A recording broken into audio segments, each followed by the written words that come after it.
इतना दुर्लभ जीवन मिला, इतना अमूल्य जीवन मिला, इतना सर्वश्रेष्ठ जीवन मिला। ये जीवन को हम कितना सदुपयोग कर रहे हैं, कितना अच्छे रास्ते पे। स्वागत है आप सभी का।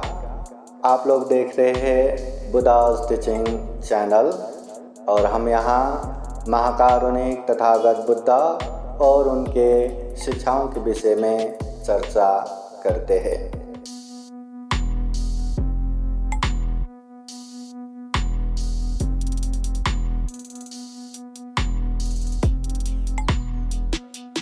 सब पाप सकरणं कुशल उपसंपदा सचित परियोदपनं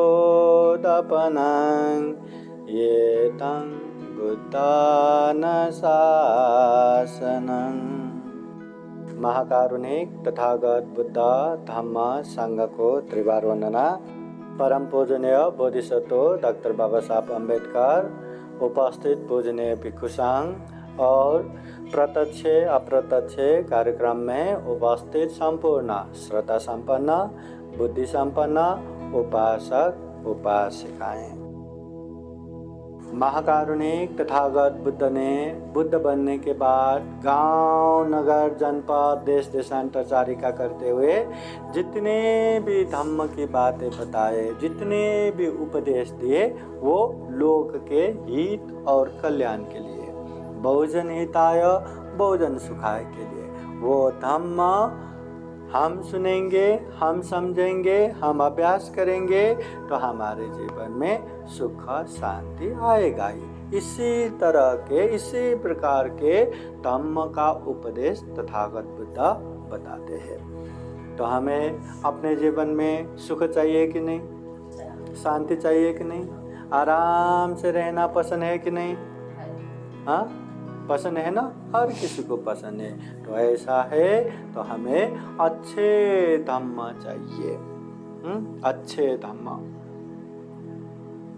जीवन में, अच्छे धम्म सुनने को नहीं मिला, अच्छे धम्म समझने को नहीं मिला और अच्छे धम्म अभ्यास करने को नहीं मिला तो हमारे पास ढेर सारा धन संपत्ति होने के बावजूद भी, ढेर सारा गाड़ी बंगला बैंक बैलेंस होने के बावजूद भी उसके जीवन में सुख नहीं हो सकता, शांति नहीं हो सकता। पहले एक राजा, धम्मासोंद राजा, इतने बड़े साम्राज्य के राजा, वो बहुत बड़ा राज्य है, हर तरह का सुख सुविधा है, देश संपन्न है, जनता संपन्न है, समृद्धशाली है, बहुत ही संपन्न। एक दिन राजा के मन में आया, मैं इतना बड़ा राजा, तो मुझे अमृत धम्म क्यों सुनने को नहीं मिलता? अमृत धम्म के एक वाणी बोले तो जैसे हम सब पाप सकरणं कुशल उपसंपदा सचित परियोदपनं ये तं बुद्धान शासनं। पाप मत करो, पुण्य करो, चित्त परिशुद्ध करो, ये बुद्धों की शिक्षा है, उपदेश है।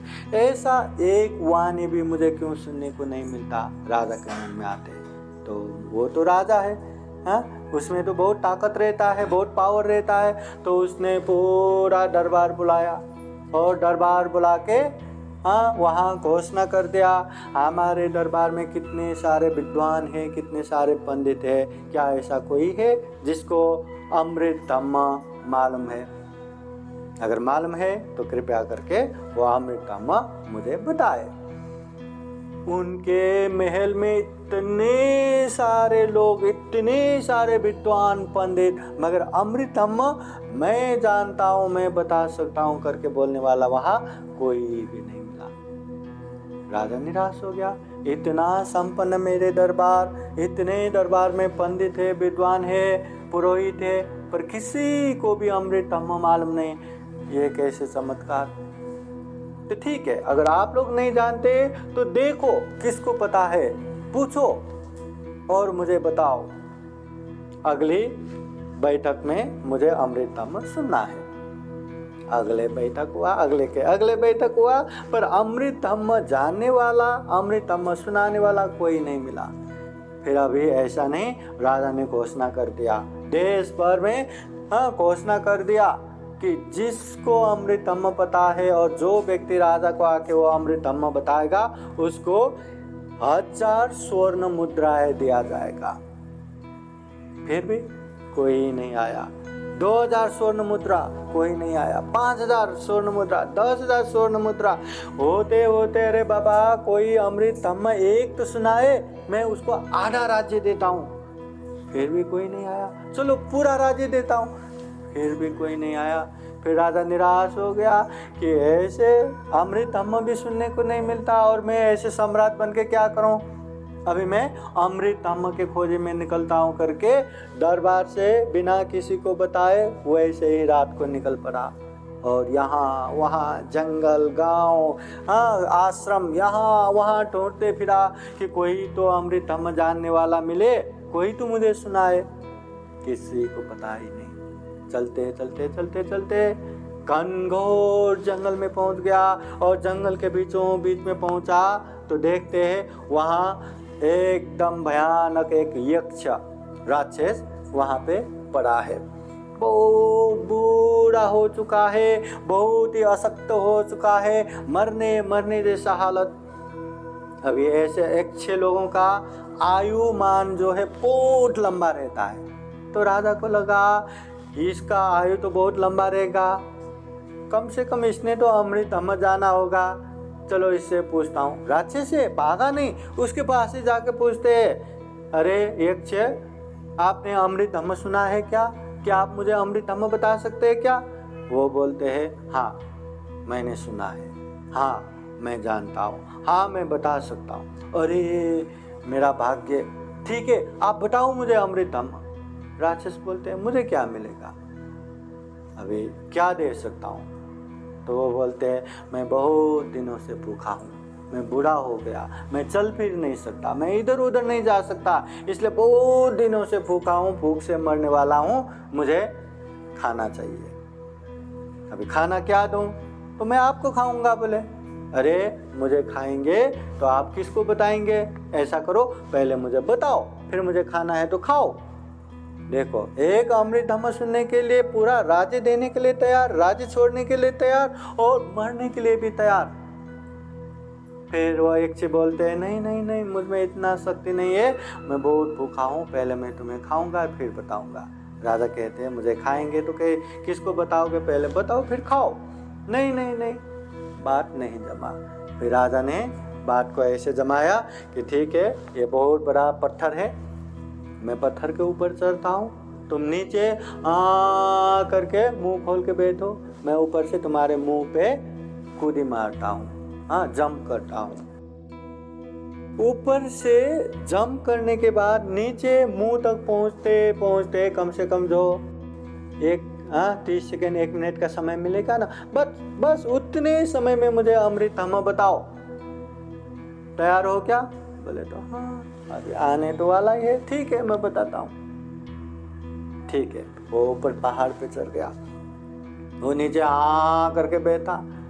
राजा कहते हैं मैं अभी कूदी मार रहा हूँ, तुम मुझे बताओ करके वो वहां से कूदी मारा एक अमृत धम्म सुनने के लिए हैं। वो तो यहाँ यक्ष कोई देव था, उसके परीक्षण के लिए आया था, उसको बचाया, उसको अमृत धम्म सुनाया, फिर से उसके राज्य में भेजा, वो उसका नसीब। मगर तथागत बुद्ध कहते हैं किच्छो सद्धम्म सवना, जिस तरह मनुष्य जीवन दुर्लभ है, मनुष्य होके मनुष्य की तरह जीना दुर्लभ है, तथागत बुद्ध का उत्पन्न होना दुर्लभ है, उसी तरह सद्धर्म सुनना भी दुर्लभ है। आप लोगों को पता है दुनिया में धम्म के नाम पे अनेक अनेक धम्म है, अनेक अनेक जाल जंजाल है। तथागत बुद्ध कहते हैं ब्रह्म जाल समान यहाँ धम्म फैला हुआ है, उसमें से अच्छा धम्म मिलना बहुत नसीब की बात है। तथागत बुद्ध त्रिपिटक के सुत्त पिटक के पहला ग्रंथ दीघ निकाय ग्रंथ के भी पहला सुत्त ब्रह्मजाल सुत्त में कहते हैं जैसे एक छोटा सा तालाब है, उसमें ढेर सारा मछलियां पाल के रखे हैं और किसी दिन वो मछली पालने वाले ने है ना। जितने बड़ा तालाब है उतने बराबर का वहाँ पे जाल फेंकते हैं, उसमें छोटा छोटा ही छेद है, मछली बच के जाने की जगह नहीं है।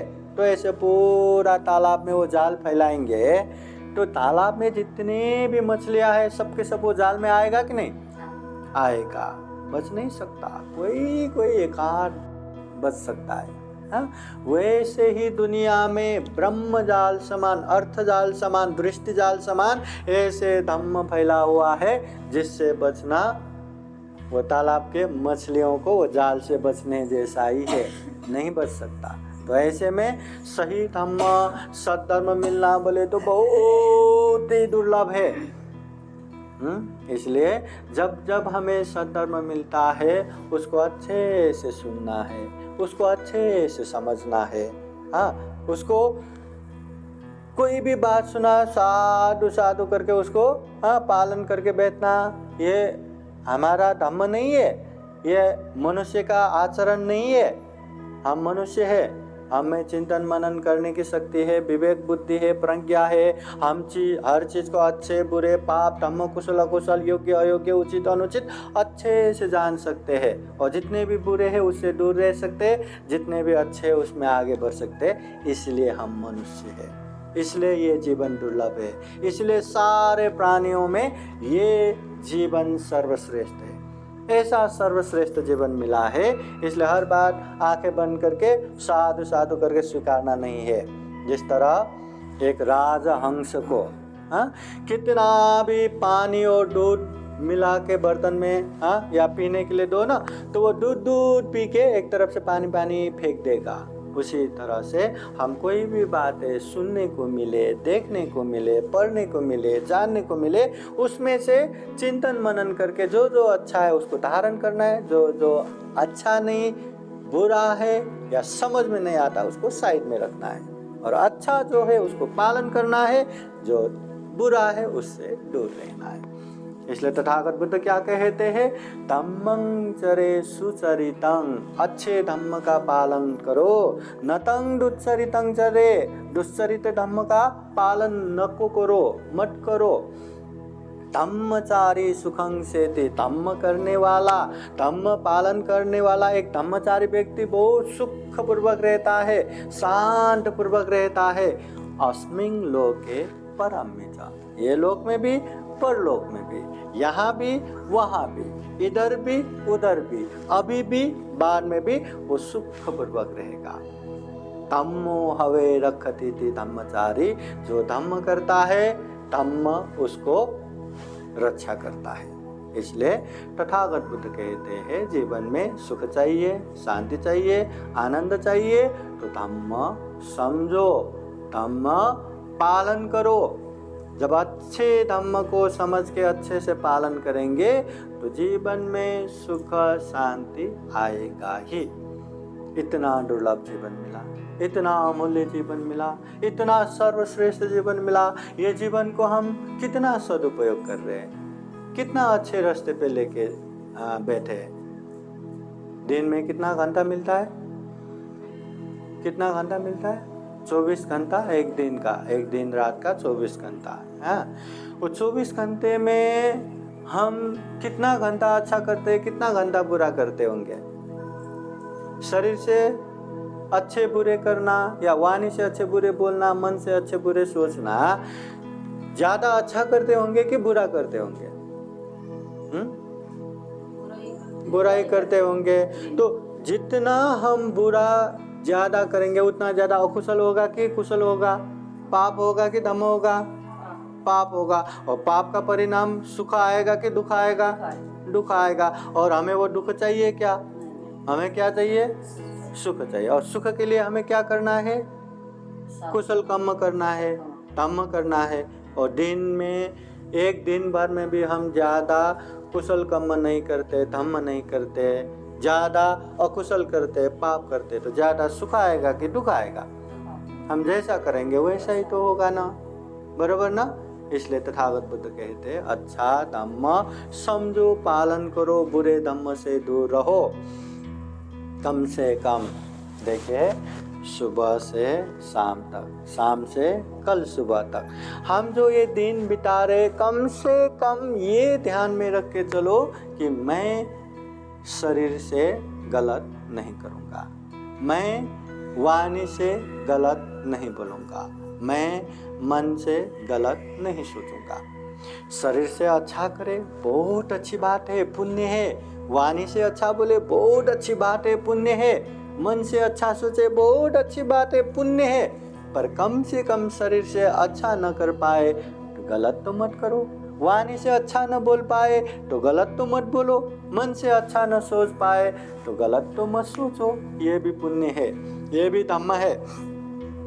इसलिए हमेशा याद रखना, सभी उपासक उपासिकाएं, हर दिन हर सुबह हमें ये अधिष्ठान करना है, बुद्ध को पंचांग वर्णना करके आज के दिन में ये शरीर से कोई भी गलत नहीं करूँगा, वाणी से कोई भी गलत नहीं बोलूँगा, मन से कोई भी गलत नहीं सोचूंगा। सुबह सुबह अधिष्ठान करना है।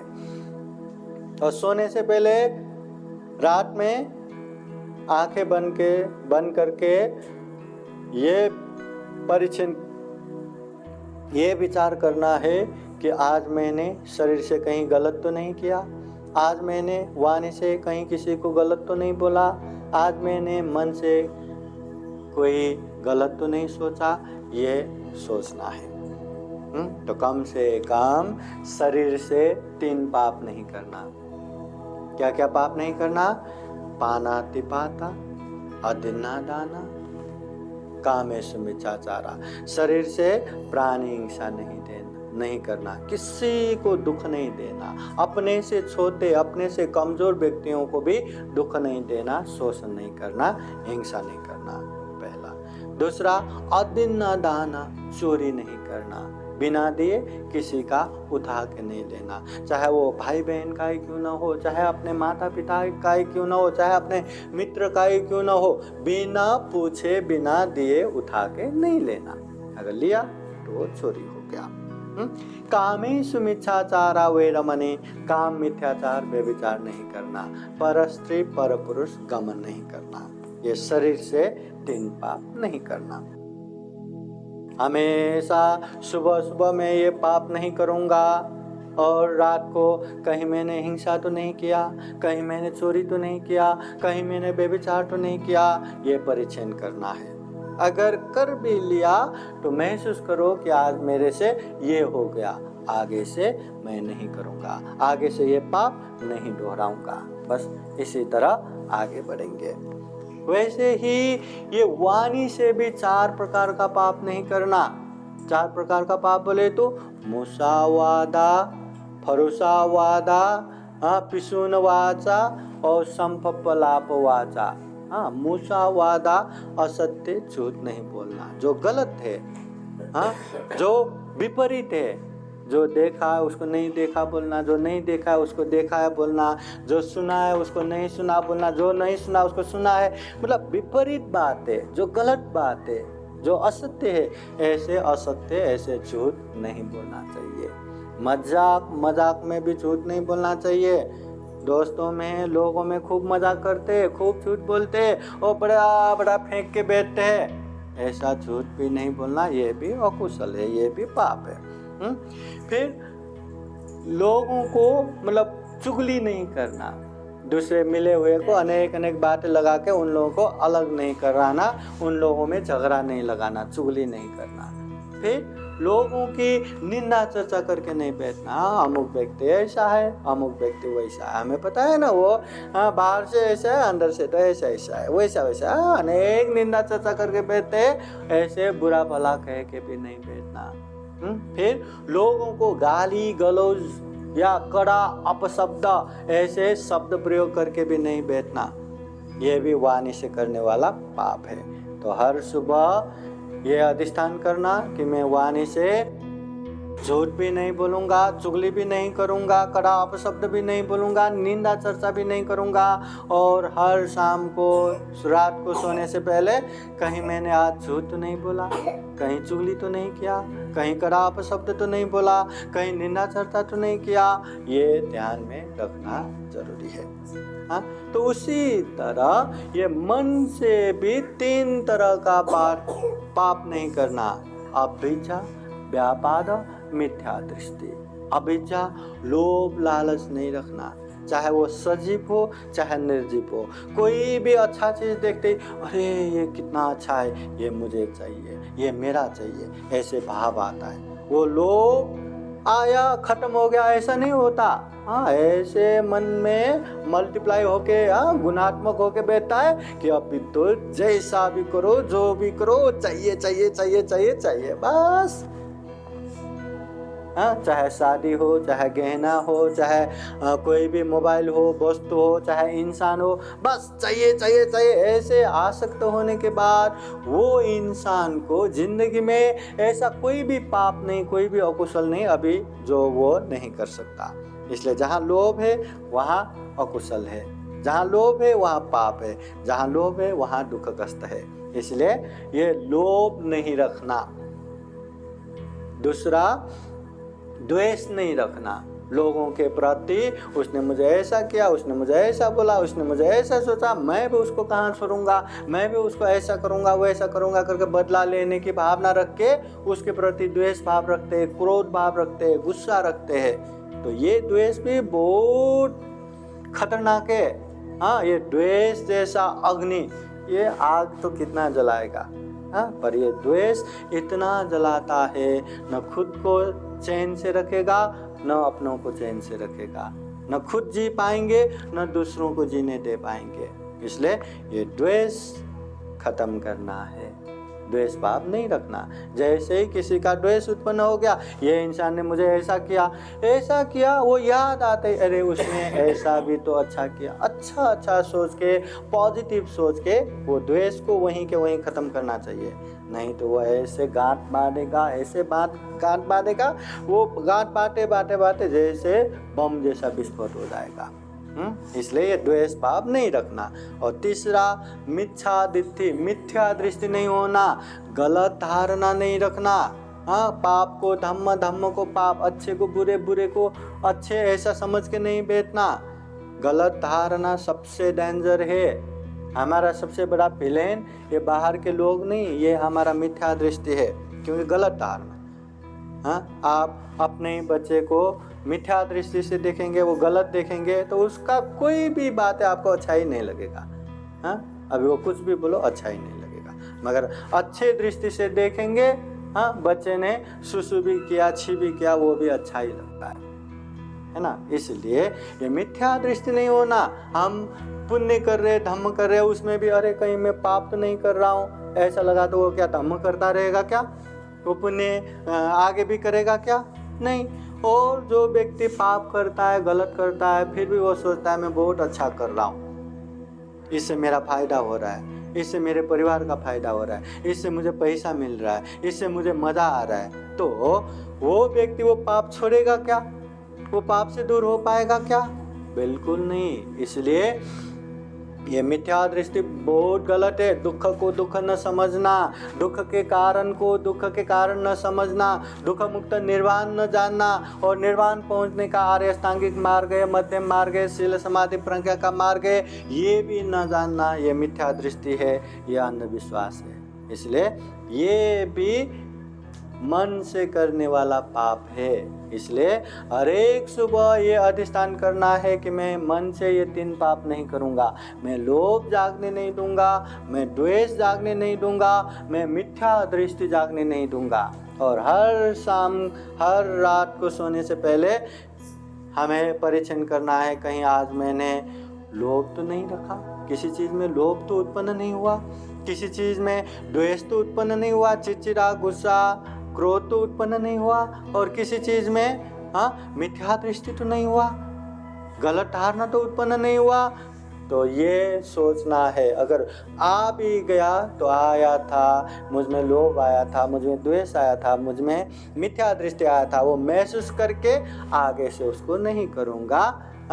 ऐसा महसूस करते हुए आगे बढ़ना है, उसको फिर से रिपीट नहीं करना, नहीं दोहराना।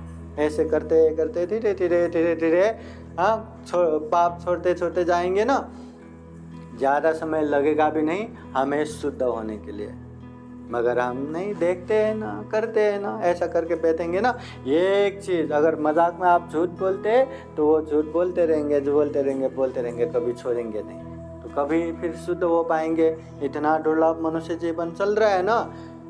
मेणबत्ती जैसे जल जल के पूरा जलाया था, आधा से ज़्यादा खत्म हो गया ना, कुछ समय के बाद तो वो तो फिनिश हो जाएगा, खत्म हो जाएगा। उसी तरह हमारा भी तो जल ही रहा है ना, जरा जीर्ण मरण रूपी आग जल रहा है ना। न चाहते हुए भी हम बुढ़ापे की तरफ भाग रहे, न चाहते हुए भी हम बीमारी की तरफ दौड़ रहे, न चाहते हुए भी हम मृत्यु के नज़दीक नज़दीक पहुंच रहे।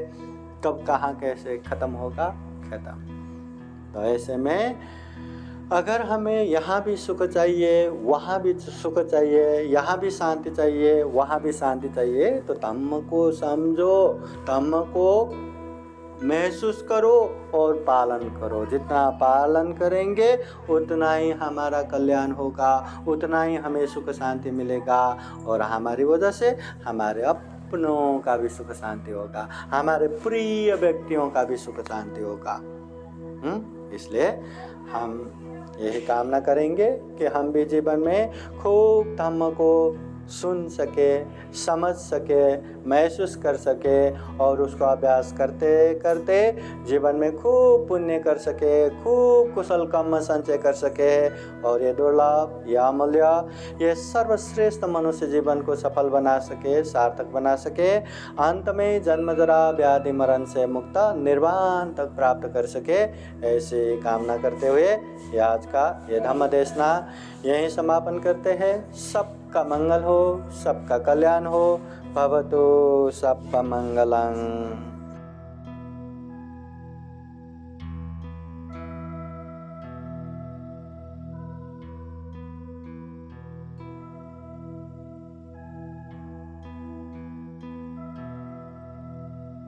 साधु साधु साधु। बुद्धं नमामि, बुद्ध को नमन करता हूँ।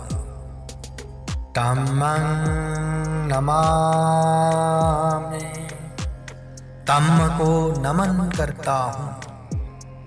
संघं नमामि, संघ को नमन करता हूँ।